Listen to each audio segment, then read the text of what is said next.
Hi எல்லாருக்கும் வணக்கங்க. Welcome to Edumatics plus. நீங்கள் படித்து முடிச்சுட்டு வேலை தேடிட்டு இருக்கீங்களா? டிகிரி முடிச்சும் இன்னும் ஒரு சரியான வேலை உங்களுக்கு அமையாமல் இருக்கா? அப்போது இந்த வீடியோ உங்களுக்காக தான். வேலை இல்லாத பட்டதாரிகளுக்கு அரசு வழங்கக்கூடிய உதவித்தொகையை பற்றி தான் நம்ம இப்போது பார்க்க போகிறோம். அதை பற்றி உங்களுக்கு தெரியாது அப்படின்னா தெரிஞ்சுக்கோங்க. அண்ட் இது யாருக்கெல்லாம் கிடைக்கும், எப்படி அப்ளை பண்ணணும் அப்படிங்கிறதெல்லாம் நம்ம டீட்டெயிலாக இந்த வீடியோ மூலமாக பார்க்கலாம்.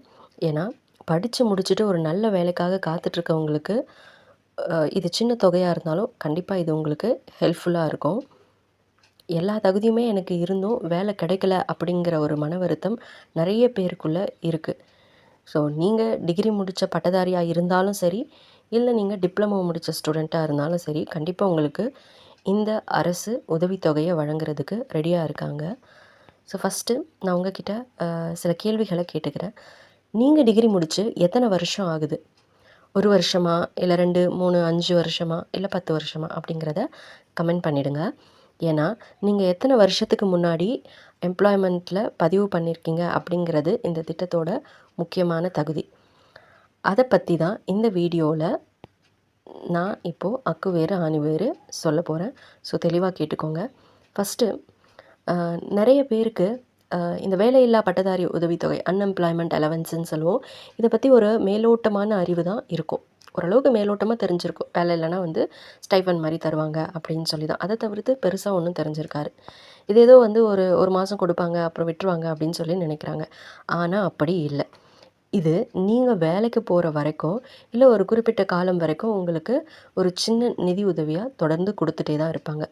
இந்த தொகை 2500லேருந்து 4000 வரைக்கும் ஏன் மாறுபடுது அப்படின்னு பார்த்தீங்கன்னா, அது உங்களுடைய படிப்பு மற்றும் நீங்கள் மாற்றுத்திறனாளிகளாக இருந்தீங்க, பொது பிரிவினரா அப்படிங்கிறதெல்லாம் ஒரு சில க்ரைட்டீரியாலாம் வச்சுருக்காங்க. அதை வச்சு இது வேரி ஆகும்.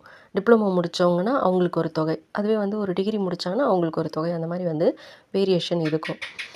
இதில் ஒரு ட்விஸ்ட்டும் இருக்குது. அது என்ன அப்படிங்கிறத நான் வீடியோ நடுவில் சொல்கிறேன். சரி, இப்போது எனக்கு என்னென்ன தகுதி அப்படிங்கிறத தெரிஞ்சுக்கணும். ஸோ டீட்டெயிலாக எனக்கு தெரிஞ்சிச்சுன்னா எனக்கு கிடைக்குமா கிடைக்காதா அப்படிங்கிறத நான் முடிவு பண்ணலாம் இல்லையா? சரி, இப்போது இந்த உதவித்தொகை யாருக்கெல்லாம் கிடைக்கும் அப்படின்னு சொல்லி நீங்கள் கேட்குறது எனக்கு தெளிவாக புரியுது. ஸோ நான் சொல்கிறத தெளிவாக கவனிச்சுக்கோங்க. Employment seniority first. நீங்கள் படித்து முடித்த உடனே வேலைவாய்ப்பு அலுவலகத்தில் பதிவு பண்ணியிருக்கணும். அந்த பதிவு பண்ணி 5 வருஷம் முடிஞ்சிருக்கணும். நீங்கள் கரெக்டாக ரெனியூவல் பண்ணிங்களா? உங்கள் கார்டை எடுத்து ஒரு தடவை செக் பண்ணிக்கோங்க.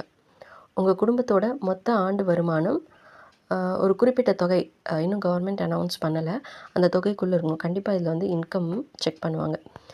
நீங்கள் ரெகுலராக படிச்சிங்களா, இல்லை கரஸ்பாண்டன்ஸில் படிச்சிங்களா அப்படின்னு சொல்லி 2 பேருக்குமே இதில் வாய்ப்பு இருக்குது. ஏன்னா ரெகுலராக படிச்சிருந்தாலும் நீங்கள் டிகிரி முடிச்சிருப்பீங்க, கரஸ்பாண்டன்ஸில் படிச்சிருந்தாலும் டிகிரி முடிச்சிருப்பீங்க.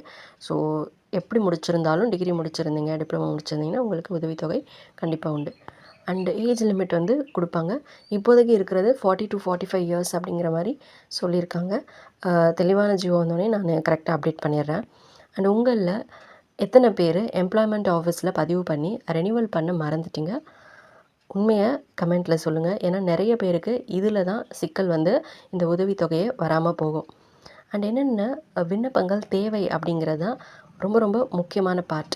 ஸோ என்னென்ன பேப்பர்ஸ் வேணும் அப்படின்னு சொல்கிறேன் பாருங்கள். ஃபஸ்ட்டு விஷயம், உங்களுடைய எல்லா மார்க் ஷீட், அப்புறம் டிகிரி சர்டிஃபிகேட் வேணும், எம்ப்ளாய்மெண்ட் கார்டு வேணும், எம்ப்ளாய்மெண்ட் அடையாள அட்டை இருக்கும் இல்லைங்களா, அது வேணும். அப்புறம் வருமான சான்றிதழ், இருப்பிடச் சான்றிதழ் வேணும். கண்டிப்பாக தமிழ்நாட்டை சேர்ந்தவங்களாக இருந்தால் மட்டும்தான் இந்த உதவித்தொகைக்கு எலிஜிபிள். அதுக்கப்புறம் உங்களுடைய Aadhaar card and ration card தேவைப்படும். அண்ட் ஃபைனலி இது ரொம்ப முக்கியம், உங்களுடைய பேங்க் பாஸ்புக். ஏன்னா அமௌண்ட் டைரெக்டாக உங்களுடைய அக்கௌண்ட்டுக்கு தான் வரும். ஸோ பேங்க் பாஸ்புக் ரொம்ப முக்கியம். எப்படி இதுக்கு அப்ளை பண்ணோம் அப்படின்னு பார்த்தீங்கன்னா, ஆன்லைனில் தமிழ்நாடு எம்ப்ளாய்மெண்ட் எக்ஸ்சேஞ்சு அப்படின்னு சொல்லி வெப்சைட் இருக்கும். அந்த வெப்சைட் வழியாகவும் நீங்கள் பண்ணலாம். இல்லைனா நேரடியாக உங்கள் மாவட்ட வேலைவாய்ப்பு அலுவலகத்துக்கு போயும் ஃபார்ம் கொடுக்கலாம். அங்கே இருக்கிற ஆஃபீஸர்ஸ் நிச்சயமாக உங்களுக்கு ஹெல்ப் பண்ணுவாங்க. அண்டு காசு வரணும் அப்படிங்கிறதுக்காக சில விஷயங்களை நீங்கள் கண்டிப்பாக மறைக்கக்கூடாது. இதுதான் முக்கியமான கண்டிஷன்ஸ், நீங்கள் கவனிக்க வேண்டிய கண்டிஷன்ஸ்னு சொல்கிறேன்.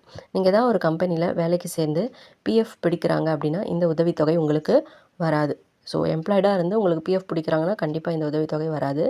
நீங்கள் அரசு வேலைக்கான தேர்வுகள் எழுதிட்டு இருக்கலாம். அது தப்பு கிடையாது. ஆனால் அரசு வேலையில் இருக்கக்கூடாது. வருஷத்துக்கு ஒரு முறை, அதாவது நான் இன்னும் வேலையில் தான் இருக்கேன்னு ஒரு உறுதிமொழி படிவம், அதாவது வேலை இல்லாமல் தான் இருக்கேன் அப்படின்னு சொல்லி உறுதிமொழி படிவம் மாதிரி நீங்கள் கொடுக்க வேண்டி இருக்கும். ஸோ இந்த திட்டம் பற்றி இதுவரைக்கும் உங்களுக்கு தெரியாத விஷயங்களை தெரிஞ்சுக்கிட்டிங்களா அப்படிங்கிறதுக்காக கமெண்ட்டில் எஸ்ஸா நோவா அப்படிங்கிறத போடுங்க. தெரிஞ்சுக்கிட்டீங்க அப்படின்னா எஸ்ன்னு போடுங்க. இல்லை நான் எதுவும் புதுசாலாம் இதில் கற்றுக்கல அப்படின்னா நோன்னு போடுங்க. அண்ட் இன்றைக்கி இருக்கிற விலைவாசியில் ரூ. 2500 ரூ. 4000 அப்படிங்கிறதுலாம் ஒரு பெரிய தொகையாக இல்லாமல் இருக்கலாம். ஆனால் இப்போ நீங்கள் ஒரு ஜாபுக்கு அப்ளை பண்ண போகிறீங்க, ஒரு எக்ஸாமுக்கு அப்ளை பண்ண போகிறீங்க அப்படின்னா அந்த அப்ளிகேஷன் வாங்குறதுக்கு கண்டிப்பாக இந்த காசு வந்து ஹெல்ப்ஃபுல்லாக இருக்கும். வேலை கிடைக்கலையேன்னு சொல்லி சோர்ந்து போயிடாதீங்க. முயற்சியை விடாதீங்க. இந்த வீடியோவை உங்கள் நண்பர்கள் வட்டாரத்தில் ஷேர் பண்ணுங்கள். குறிப்பாக வேலை தேடிட்டு இருக்கிற உங்கள் காலேஜ் வாட்ஸ்அப் குரூப்பில் வந்து பகிருங்க. உங்களுடைய காலேஜ் ஃப்ரெண்ட்ஸ் எல்லாருக்கும் ரொம்ப யூஸ்ஃபுல்லாக இருக்கும். அடுத்த வீடியோவில் ஒரு சூப்பரான அப்டேட்டோட உங்களை வந்து நான் பார்க்குறேன். மறக்காமல் சப்ஸ்கிரைப் பண்ணிக்கோங்க.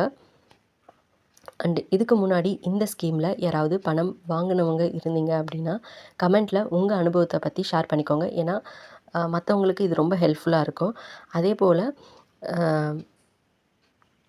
அரசு தேர்வுகளுக்கு நீங்கள் படிச்சுட்ருக்கீங்கன்னா உங்களுக்கு வந்து ஒரு நோட்ஸ் வாங்குறதுக்கு, ஒரு நோட்டு பென்னு வாங்குறதுக்கு, இதுக்கெல்லாம் வந்து ஒரு பாக்கெட் மணி போல் இது இருக்கும். ஸோ டிஎன்பிஎஸ்சிக்கு படிக்கிறவங்க அப்ளை பண்ண முடியாது அப்படின்னு நினச்சிக்காதீங்க. உங்களுக்கும் இந்த எலிஜிபிலிட்டி கண்டிஷன்ஸ் இருந்துச்சுன்னா நீங்களும் வந்து கண்டிப்பாக அப்ளை பண்ண முடியும். தேங்க்யூ.